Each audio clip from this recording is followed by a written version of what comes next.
Well, happy, beautiful, amazing day, and welcome to this edition of the Dr. Bob Rakowski podcast.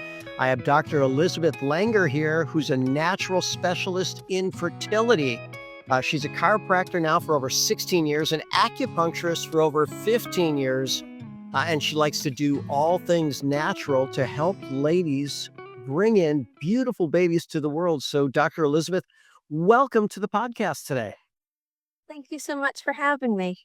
You're welcome. The pleasure is all of ours. And I want to start out with a simple question. How did you get started on this pathway? Since I was 14, I remember reading an article in a natural health food store about a woman in China who had open heart surgery, but didn't have any anesthesia and she was awake and she was just had acupuncture. And I just remember thinking that was pretty cool.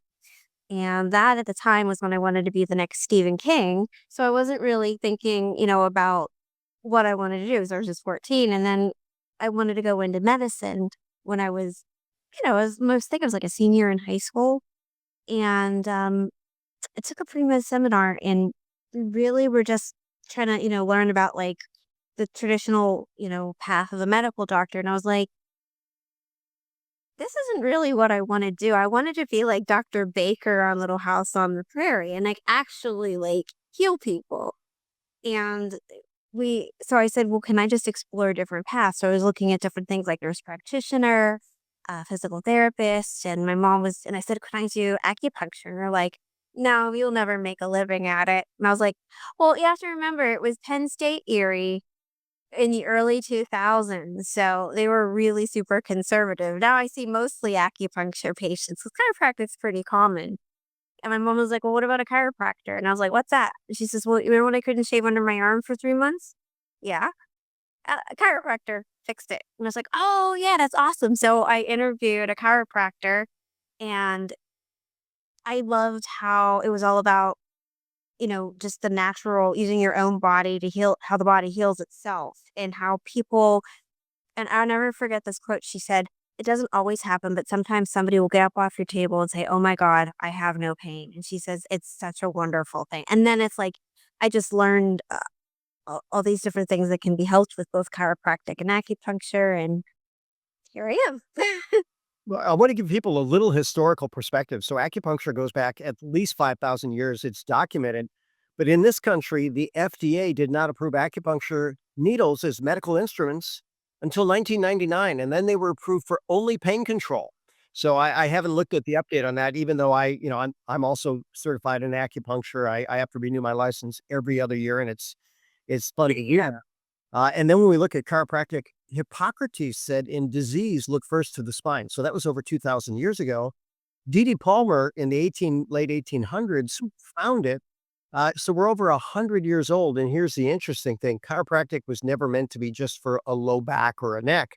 It's whole body health, and it's a lot more than just balancing the spine. So now let's talk about what I call the deadly quartet. And by the way, that's from an article in 1989. It's probably close to before you were born. Archives of Internal Medicine called the deadly quartet. They said if you had a big belly, high blood pressure, high blood fat, and high blood insulin, you were going to die early. But those really are all downstream effects of stress, toxins, malnutrition, and physical inactivity. And let's go through those four as it relates to infertility in any order you want. Where would you like to start? Let's start at the beginning. What was the first one? Great. Well, let's start with malnutrition because that's the number one cause of death on the planet. Malnutrition, gut health, hormones, things like that. What are you seeing? Are there any common factors in these fertility challenged patients? Well, I don't, and I'm in a part of the world where I think we're very blessed. Most of my patients, they're able to they're very nourished. Um, and now they might not be getting the best nutrients for themselves, or their body might not be absorbing it, and that happens quite frequently. But at least with traditional Chinese medicine, which is really cool, is that it has like this, it's not so much like the keto diet, the carnivore diet, or the vegan diet. It's about finding the diet that works best for you. and your body constitution and your own body's energy. There are certain tricks like for fertility, like if you drink bone broth or you have an egg every day or raspberry leaf tea. These are things that can help boost it. So it's more of just like a gentle tilt. So I try not to put people on extreme diets because I mean it's hard and when you're trying to get pregnant you're so stressed out, but you definitely want to make sure that you're getting your basics as far as food. And it's hard because they keep changing the recommendations, and I think it's best if you go with what your body's telling you. Because if you're not, and if you're not, digesting it, then you're not going to be getting nutrients. Like I know people who, what is it, the carnivore diet? They swear by it, and I'm just like, really? Okay, I like my vegetables, but hey, you do you. And then I know other people, they're like, oh my gosh, if I don't, I can't stand meat. I get sick from it. So I just sort of try and go with whatever is going to work for the person. Well, I like that, and by the way, their extremes rarely are a good idea long-term Yeah. anyways, right? I mean, if you do I've used the term that extreme cases justify extreme measures, but not for extreme time periods. You get out of trouble and Yeah. then you bounce back. So, what about toxins? There's a whole category out there now called endocrine disruptors. So, how big a factor are toxins in this infertility scheme? Well, I think it's a lot bigger than what the research is saying because, if you listen to the FDA, no offense, but they're going to say, oh, yeah, yeah, you can have whatever you want. It doesn't matter what you eat. Just eat your basic standard American diet. And it's okay to use whatever, like, shampoo and it is just challenging because I totally get that the good stuff you have to pay more for. I try and find cheap versions of things for patients that are better, like if you don't have to spend this much, if you go on this website, you do this, this, this. But I definitely think that there's something going wrong. There's something going on. Like there's toxins in the food, there's toxins in our water bottles. My gosh, I mean, I try and use the Brita water filter, but there's probably toxins in that. So, um, I think the best thing what you can do is do what you can. Do a little bit because if you try and do everything, you're gonna either have to be as rich as Gwyneth Paltrow or you're gonna make yourself nuts. So, yeah, try and do what you can. Do small doses. And it's also about, like, having your body be strong enough to clear them out because your body naturally does keep you healthy. That's its job. It wants to live, and it wants to reproduce. So, I think doing gentle things to try and make sure that you're able to rid the toxins. And there's things like you can do. It's like you can do like extreme fasts. And again, I don't usually like what you were saying. I don't like to do that just because you can actually get sick. Or you can do like a gentle detox, like even something as simple as like taking activated charcoal or adding a little bit of lemon to your warm water. Just gentle things like that and trying to reduce the amount of mm, artificial stuff that is in your environment and in your clothes because I mean as much as you want to get the best fibers, you're not always gonna be able to do that. Y you I mean, unless you wanna spend, like, $200 for a T-shirt, I don't. Well, It's a balance. it's amazing that, in the goal of making things very, very affordable, sometimes we've stepped away from what's important about it, especially when it comes to food, right? So, there's a book out there called Clean Energies, and there's Yeah. an author from Stanford, and she was talking about how tobacco scientists got involved with food to make these processed foods addictive. Have you read anything about that, or do you think that plays an issue in the fertility game? Absolutely, absolutely. I mean, not to sound well, I am, well, I'll just say it. You have to think, why do they want us sick? So we take drugs. that even kind of funds the medical schools. And I'm not saying that, medical no, I think medical doctors are wonderful. One of my best friends is a medical doctor, but you have to just, you know, think about where it's coming from, why they want us so sick. And really, it's not that processed food is so much cheaper, it's just that we pay for it in our taxes. So it seems like we're paying less for it, but, Well, there you go. so that's You brought up some very interesting points. So these bad foods are subsidized because someone set up the lobby for it. And when you ask that question, do they want us sick? Well, what's the most profitable industry out there? It's drugs, and it could be legal and or illegal drugs. When I was doing COVID updates, which I did for the first 100 days of COVID in 2020, there's a quote I used: "Crime, money, power, and drugs all go together." Uh, yeah, that's true. we have to start looking at what we see. So, who is your typical patient? Are they going to be 25 years old, 35 years old, 45 years old? Right? Because we know that age makes a factor. And are they coming in for infertility, or what brings them to you? So typically, I mean, I actually have two favorite types of patients to work with. The first one is actually children with autism and ADHD because I see how great it is for my daughter. Oh no, now that she's 13, what do I know? Um, and I love working with fertility because I absolutely get so excited when they get those babies. It's like they're such good moms. I see, as far as patients, I see a lot of nurses. A lot of nurses want babies, but they're the ones that are having some of the most trouble. I've had a few women who were in their late 20s. Mostly they're in their late 30s, early 40s for fertility. Some women, they're in their late 20s, early 30s, but like I said, it's usually, late 30s, early 40s. I have had a couple in their late 40s. It's harder, but it can be done. There's just usually extra steps that you can do for that. Right.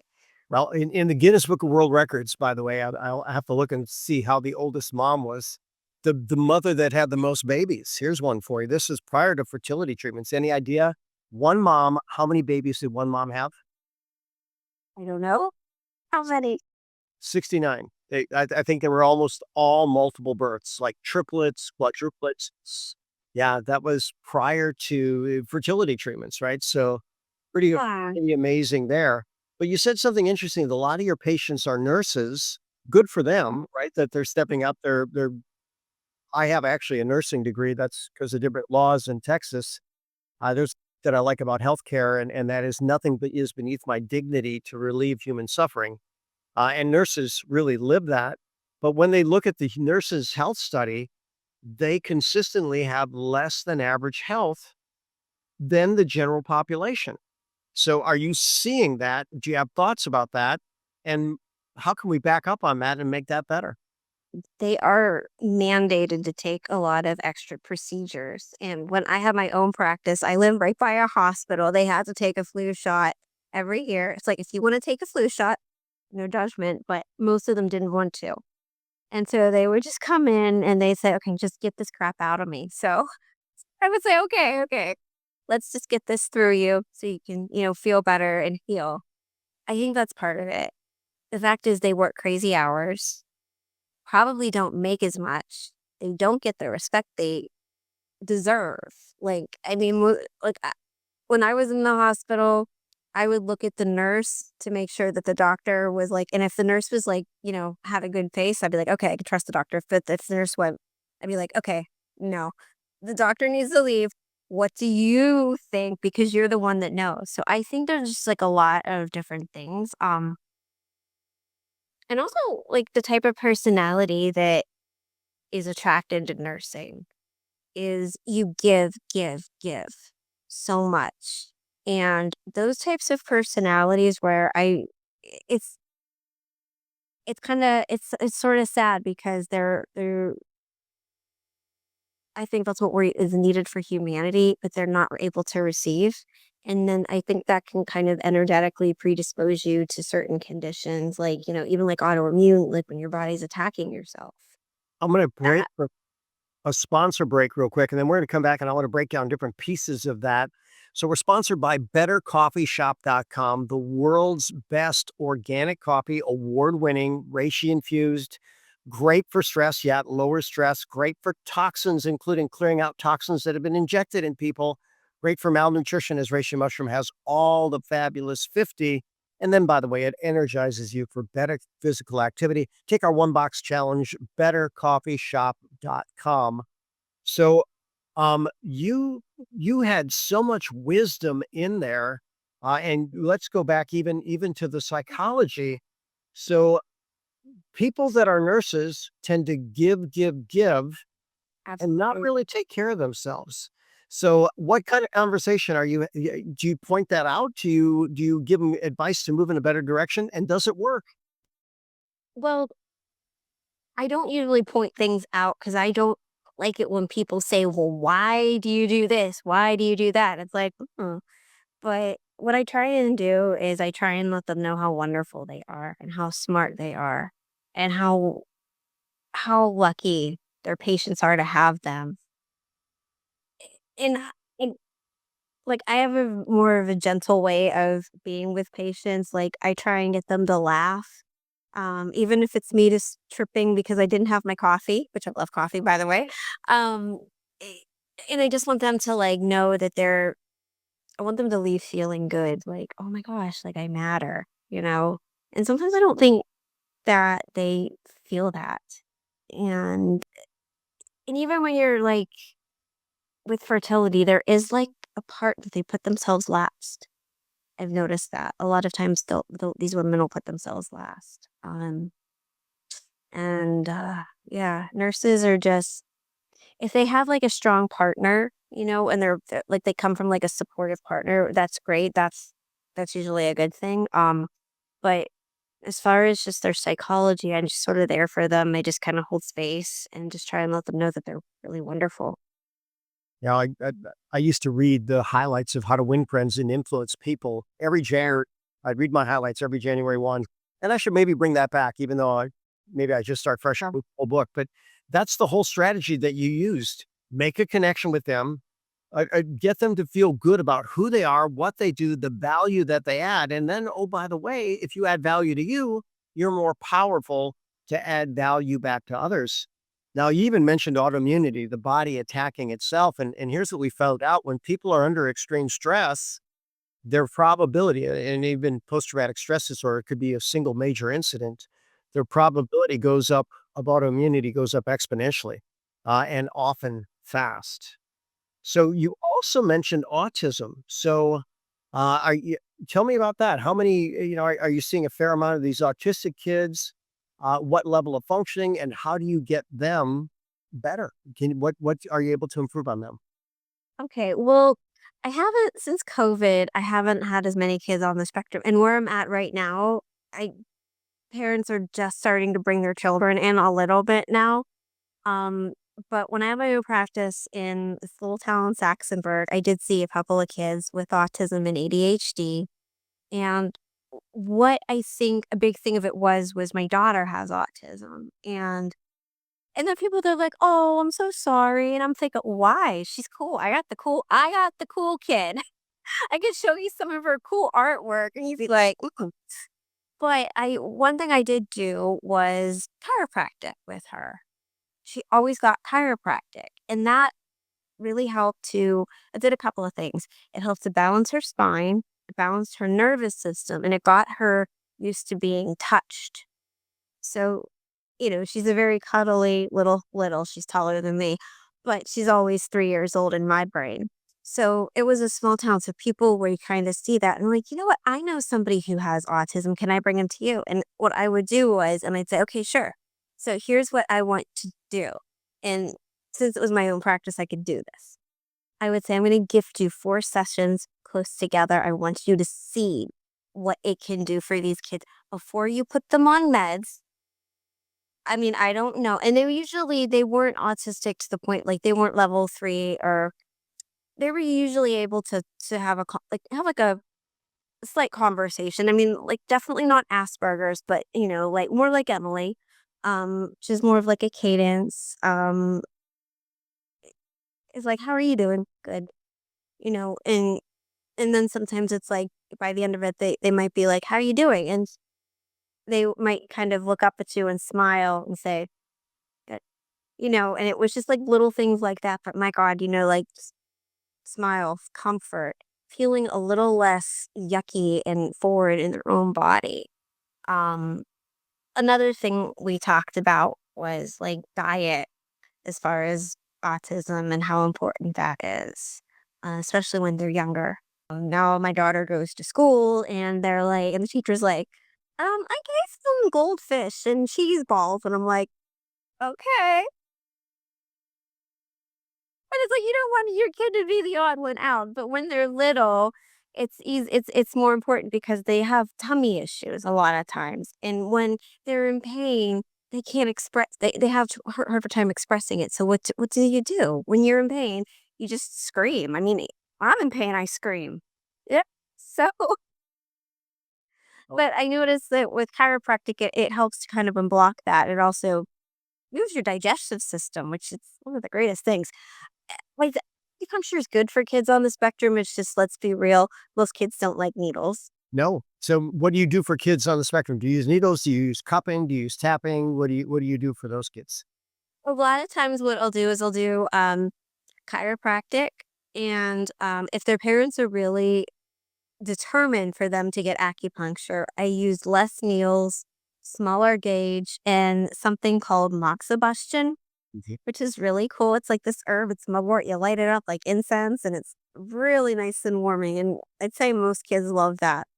Um, a lot of times I'll do energy healing on everybody that I do, where it's just like good you send good light, through you, which I kind of like Reiki. I mean, Reiki is a little bit more, I guess you have to do all the symbols. I don't do symbols just because it's too much for me. Well, So energy medicine is coming around. Are you familiar with these scalar waves rooms, etheric energy? I've heard of them. I've heard of them. I just visited a practice that they were talking about that, and I was like, that's really cool. Well, everything is energy, and this seems to be an energy that for some people, Yeah. I'm going to actually have a session in a scalar room in Toronto, Canada, Wow. in a week, and I've had multiples there. But there are people with testimonials. Some people have beat cancer, and by the way, listen, if you're dealing with a serious health condition, get a really good team, but Yeah. don't ever bypass energy healing. It can be very powerful. So, now I've had the same experience where parents bring in autistic kids and they want you to do a blood draw, and I mean that can be quite miserable. It was for me, because there's a challenge there. But what are you seeing with the kids once you start moving their energy in a better direction? Do you have a fun story to share? They just they have hope. And that's the best thing. Like when I say hope, like it's nothing I'll be honest, I've never seen anything like super duper dramatic. But you see little shifts that are so amazing. Like they start to smile more. They start to talk a little bit more with some comfort. I'm a big believer in speech therapy because I think that's so wonderful to help teach people how to speak because sometimes it's just not comfortable to speak. My thoughts on autism is it's many things, but I think it's these kids are like so highly evolved. They come in here, they don't need to speak. They're telepathic. They know the energy. They got it. But it's just little things or like they're like Emily. They're very friendly. They like people. They smile. Like Emily's wanted to be a teacher ever since she was a little kid. There was one week when she wanted to be a chiropractor. 1 week. And I said, that's all right. Teachers have better insurance. Um, but sh you can they'll start to develop their passions, their hobbies more with that. Their parents will notice that their digestion's improving, their moods are improving. So it's just little things. Again, it's something you have to kind of have to do it over time. And I think, again, I'm a softie, but I think for a lot of people, it's like they want to kind of get to that point where they feel things are good and then we're done. And it's very rare to have somebody who has like continuous care. Um, I guess if you would want to do that, you'd have to see my daughter, but she's doing her own thing right now. So So, well, so let's talk about timing on this. So you had mentioned that when someone brings in a child for chiropractic care, you want to gift them 4 right away, which I think is brilliant. Let them see the benefit, and then they'll likely, stay with you for a long period of time or for others. But, in those 4 visits, is that enough to see change? And what's the timing of those 4 visits? Is it 4 days in a row? Is it once a month for 4 months? Is it once a week? How does it typically work? I try and get them to come in twice a week for 2 weeks. But I say 4 visits as close together as you can. Um, I'm not one of those people that I'm like, well, you have to do this, because I've worked for people like that and it's just not me. I want people to feel really comfortable where they're at. So I get it. But it is good to do it close together. Because then you can see it. Because when you start like a new treatment in natural medicine, it wanes a little bit. You know what I mean? It doesn't come in as strong. And also you're trying to figure out if it's gonna work. Are you gonna get cured in 4 visits of probably not. And I don't and for me personally, I have a different way of looking at autism. I don't necessarily think you have to be cured from it. I don't think it's a bad thing that you have. I think there's things you can do to improve yourself where you can still live an amazing life. And I like to look at it like that. So I don't look at these kids as like I don't look at them as like they need to be cured. I look at them like they just need to be realigned so that they can go shine. So that's how I look at it. Um, but yeah, I'd say like the 4 visits, it's like then they know that I guess it's little things. Like they're gonna notice that their behavior. The parents might say, you know what? I don't think I'm gonna listen to the pediatrician. I don't think they need medication. I think they're calm. They're calm. Or maybe it's like they're like they have less meltdowns. Noises bother them less. I mean, the noise still is probably gonna bother them, but they can work through it. And if they have like a good team to teach them to say, okay, this is an uncomfortable stimulus. Let's breathe through it.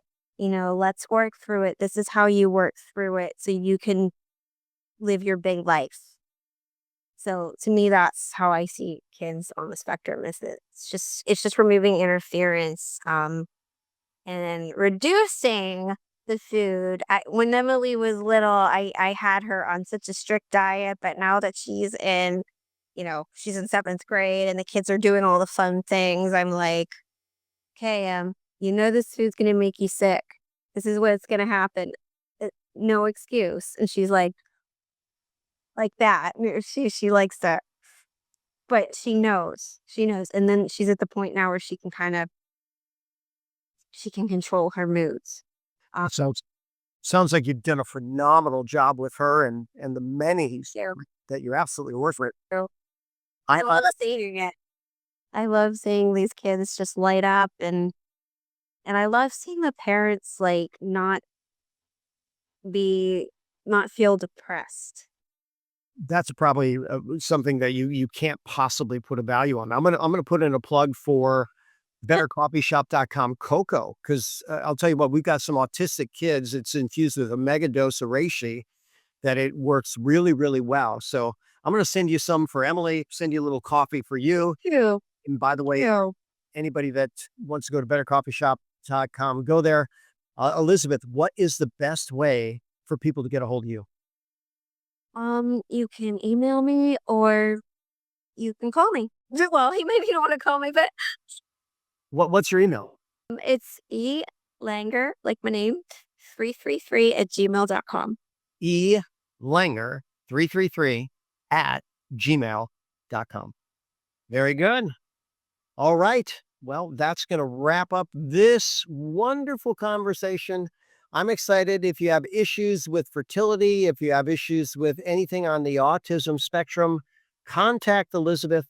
You know what? I love your approach. You're a kind human, and just that energy, I know, takes your patients a long way towards better. So thank you for showing up in such wonderful service to, I'm going to say, a very challenging demographic to serve. So God bless you and your efforts.